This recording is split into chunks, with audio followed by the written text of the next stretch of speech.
नमस्कार, हिमाचल से मैं दिव्या। पेश है आज के मुख्य समाचार। तिब्बती धर्मगुरु दलाई लामा ने भेजा संदेश, सीएम जयराम ठाकुर के शीघ्र स्वास्थ्य लाभ की कामना की। फर्जी डिग्री मामले में एसआईटी ने जम्मू कश्मीर, राजस्थान और मध्य प्रदेश में दी दबिश। चिनूक करेगा दुनिया की सबसे ऊंची शिंकुला टनल का हवाई सर्वे। हिमाचल में आज अब तक कोरोना के 98 मामले, 168 लोग हुए ठीक। शिक्षा मंत्री बोले, राष्ट्रीय शिक्षा नीति लागू करने वाला हिमाचल प्रदेश देश का पहला राज्य। कोरोना के खिलाफ लोगों को जागरूक करने के लिए शिमला पुलिस का नारा, जब तक दवाई नहीं तब तक ढिलाई नहीं। टाहलीवाल में गद्दा उद्योग सीज, करोड़ों की हेराफेरी करने पर कार्रवाई। कौल सिंह व आशीष बुटेल ने डॉक्टर राजेश शर्मा के घर पहुंचकर माता उर्मिल के निधन पर जताया शोक। अब समाचार विस्तार से। आपके स्वास्थ्य का प्रहरी श्री बालाजी हॉस्पिटल, कांगड़ा, हिमाचल। तिब्बती धर्मगुरु दलाई लामा ने कोरोना की चपेट में आए सीएम जयराम ठाकुर के शीघ्र स्वास्थ्य लाभ की कामना की है। सीएम जयराम को लिखे एक पत्र में धर्मगुरु दलाई लामा ने कहा कि वे उनके शीघ्र स्वास्थ्य लाभ की कामना करते हैं। उन्होंने आशा व्यक्त की है कि हम कोविड-19 महामारी के कारण उत्पन्न हुई चुनौतियों का शीघ्र अंत देखेंगे, जिसने विश्व के सभी देशों के सामने एक बड़ा खतरा पैदा किया है। जाहिर है कि कोरोना संक्रमण की चपेट में आए सीएम जयराम ठाकुर इस समय होम आइसोलेशन में हैं। सीएम की रिपोर्ट सोमवार को पॉजिटिव आई थी। इससे पहले अटल टनल रोहतांग के उद्घाटन के बाद से ही होम आइसोलेशन में चल रहे थे। उधर जयराम कैबिनेट का एक और मंत्री डॉक्टर रामलाल मार्कंडे भी कोरोना पॉजिटिव पाए गए हैं। उन्हें आईजीएमसी के आइसोलेशन वार्ड में रखा गया है। फर्जी डिग्री घोटाले में सीआईडी की स्पेशल इन्वेस्टिगेशन टीम ने 3 राज्यों में दस्तक दी। इसमें जम्मू कश्मीर, राजस्थान, मध्य प्रदेश शामिल हैं। इन राज्यों में डिग्रियों की गहन जांच शुरू हो गई है। जांच टीम ने ईडी, केंद्र सरकार के आयकर विभाग के अधिकारी भी हैं। असल में ईडी आयकर को भी एसआईटी का ही हिस्सा बनाया गया है। सूत्रों के अनुसार अलग अलग जांच टीमें संदिग्ध आरोपितों से पूछताछ कर रही है। कई जगह पर दबिश दी जा रही है। घोटाले की तह तक जांच होगी। पहले चरण के तहत कुछ और राज्य भी जांच की जद में आएंगे।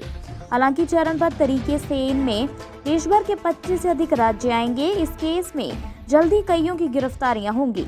एसआईटी के मुखिया एडीजीपी सीआईडी एन वेणुगोपाल हैं। उनकी अगुवाई में ही प्रगति कार्य की लगातार समीक्षा हो रही है। पूरे मामले पर डीजीपी की भी पैनी नजर लगी हुई है। उनके आदेश पर ही एसआईटी गठित की गई है। अटल टनल रोहतांग से भी 3.5 किलोमीटर अधिक लंबी शिंकुला टनल के लिए हवाई सर्वे वायुसेना का सबसे अत्याधुनिक हेलीकॉप्टर चिनूक करेगा। इस टनल के बनने से मनाली कारगिल लेह सड़क मार्ग में साल भर यातायात खुला रह सकेगा। 16,600 फीट ऊंचे शिंकुला दर्रा के नीचे से 12,000 फीट की ऊंचाई पर दुनिया की सबसे लंबी 13.5 किलोमीटर टनल होगी। अटल टनल रोहतांग समुद्र तल से 10,040 फीट की ऊंचाई पर बनी है। टनल का निर्माण जल्द शुरू करने के लिए राष्ट्रीय उच्च मार्ग एवं अधोसंरचना विकास प्राधिकरण चिनूक की मदद लेगा। डेनमार्क के 3 इंजीनियर 15 अक्टूबर से चिनूक के साथ हवाई सर्वे करेंगे। 3 दिन तक चलने वाले इस सर्वे में मैकेनिकल और भूवर्गीय विज्ञानी शिंकुला टनल के साथ लगती जंस्कर रेंज की पहाड़ी में करीब 600 मीटर गहराई तक जांच करेंगे। हिमाचल प्रदेश में आज अब तक 98 नए कोरोना के मामले सामने आए हैं, जबकि 168 लोग आज कोरोना को मात देकर अपने घरों को जा चुके हैं। वहीं बुधवार को कोरोना संक्रमण के चलते एक व्यक्ति की मौत हुई है। इसके साथ ही हिमाचल में अब तक कोरोना के 17,860 मामले सामने आ चुके हैं, जिसमें एक्टिव मामलों की संख्या 2,436 है। अब तक हिमाचल में 15,153 लोग पूरी तरह से ठीक हो चुके हैं। हिमाचल में आज तक 250 लोगों की कोरोना संक्रमण से मौत हुई है। अन्य समाचार ब्रेक के बाद। Shri Balaji multi speciality hospital, Kangra, जहां आपको एक ही छत के नीचे मिले बेहतरीन चिकित्सा सुविधाएं, cardiology, laparoscopic, general surgery, neuro surgery, orthopaedics, paediatric, radio diagnosis, urology, gastroenterology, ophthalmology, pathology, medicine, anaesthesia और डेंटल जैसी अत्याधुनिक और बेहतरीन चिकित्सा सुविधाएं, 24 घंटे इमरजेंसी सुविधा, 9 बेड के साथ critical care unit, cardiac monitor और डिफिब्रिलेटर्स, सेंट्रल ऑक्सीजन लाइन और वेंटिलेटर सुविधा। हिमाचल प्रदेश के सबसे बड़े निजी स्वास्थ्य सेवा प्रदाताओं में से एक Shri Balaji multi speciality hospital Kangra राष्ट्रीय स्वास्थ्य बीमा योजना के साथ सूचीबद्ध Shri Balaji multi speciality hospital Kangra BPL परिवारों के लिए अस्पताल में कैशलेस भर्ती होने के साथ ही ईसीएच की भी सुविधा। हमारा पता Shri Balaji multi speciality hospital, Balaji Vihar, Ujjain, Kangra. संपर्क करें 9218411108 पर। Shri Balaji multi speciality hospital Kangra. Himachal Pradesh राष्ट्रीय शिक्षा नीति को लागू करने वाले देश का पहला राज्य बन गया है। प्रदेश सरकार सभी क्षेत्रों में शिक्षा के सुदृढ़ीकरण पर विशेष बल दे रही है। गोविंद सिंह ठाकुर बुधवार को रिवाल्सर की धार में सामाजिक संचार एवं शिक्षा समिति द्वारा interconnected project monitoring system school का डिजिटलीकरण पर आधारित कार्यक्रम की अध्यक्षता करते हुए बोल रहे थे। उन्होंने कहा कि कोरोना महामारी के कारण वर्तमान परिस्थितियों को देखते हुए ऑनलाइन शिक्षा व्यवस्था की दिशा में ही बेहतरीन कार्य किए जा रहे हैं। उन्होंने कहा कि समिति द्वारा तैयार की गई इस प्रणाली को विशेषज्ञों द्वारा परखा जाएगा और खरा उतरने पर इसे प्रदेश में लागू करने पर विचार किया जाएगा। शिक्षा मंत्री ने कहा कि समिति द्वारा जिला के 877 सरकारी व निजी स्कूलों की वेबसाइट तैयार कर इन सबको इंटरकनेक्ट कर सराहनीय कार्य किया गया है। देश में पुलिस कोरोना काल में फ्रंटलाइन योद्धाओं के रूप में सेवाएं दे रही है और इसी चरण में अब शिमला पुलिस ने लोगों को जागरूक करने के लिए कट आउट अभियान शुरू किया है।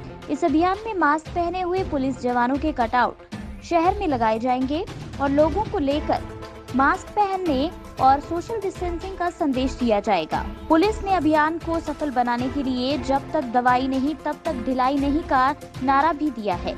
शिमला पुलिस के कटआउट अभियान का शुभारंभ नगर निगम की महापौर सत्या ठाकुर कौंडल ने किया।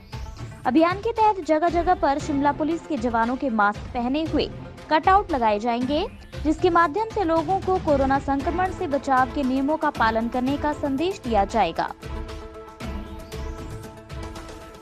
औद्योगिक क्षेत्र टाहलीवाल में आबकारी विभाग द्वारा एक उद्योग पर करोड़ों रुपए की हेराफेरी को बुधवार को बड़ी कार्रवाई की है।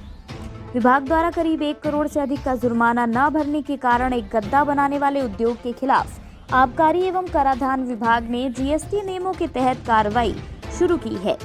जानकारी के अनुसार गद्दे बनाने वाले उस उद्योग में करीब 2 करोड़ रुपए से अधिक के जीएसटी के तहत ई-वे बिल तो काटे गए, परंतु उन्हें रिटर्न में नहीं दर्शाया गया। विभाग द्वारा इस पर कार्रवाई करते हुए बताया कि इस रिटर्न में जो टैक्स की अदायगी की जानी चाहिए थी वह नहीं की गई। आबकारी एवं कराधान विभाग के मध्य क्षेत्र के ज्वाइंट कमिश्नर राकेश भारतीय की अगुवाई में कार्रवाई की गई। उद्योग को 1 करोड़ 12 लाख रुपए का जुर्माना लगाया गया और 1 महीने की अवधि के भीतर टैक्स अदा करने के निर्देश दिए गए। पूर्व स्वास्थ्य मंत्री ठाकुर कौल सिंह व कांग्रेस विधायक आशीष बुटेल आज हॉकी हिमाचल के उपाध्यक्ष डॉक्टर राजेश शर्मा के घर उनकी माता उर्मिल शर्मा के निधन पर शोक व्यक्त करने पहुंचे। कौल सिंह व बुटेल ने डॉक्टर राजेश व परिवार के अन्य सदस्यों से अपनी सहानुभूति प्रकट करते हुए दिवंगत आत्मा की शांति के लिए प्रार्थना की। बैजनाथ के पूर्व विधायक किशोरी लाल भी उनके साथ थे। नगर परिषद की पूर्व अध्यक्ष उर्मिल शर्मा का बीते मंगलवार निधन हो गया था। वे पिछले कुछ समय से बीमार चल रही थीं। उर्मिल शर्मा पंडित बालकृष्ण शर्मा की पत्नी व श्री बालाजी अस्पताल कांगड़ा के सीएमडी डॉक्टर राजेश शर्मा की माता थीं। इसी के साथ आज के समाचार यहीं समाप्त होते हैं। धन्यवाद। आपके स्वास्थ्य का प्रहरी श्री बालाजी हॉस्पिटल कांगड़ा हिमाचल।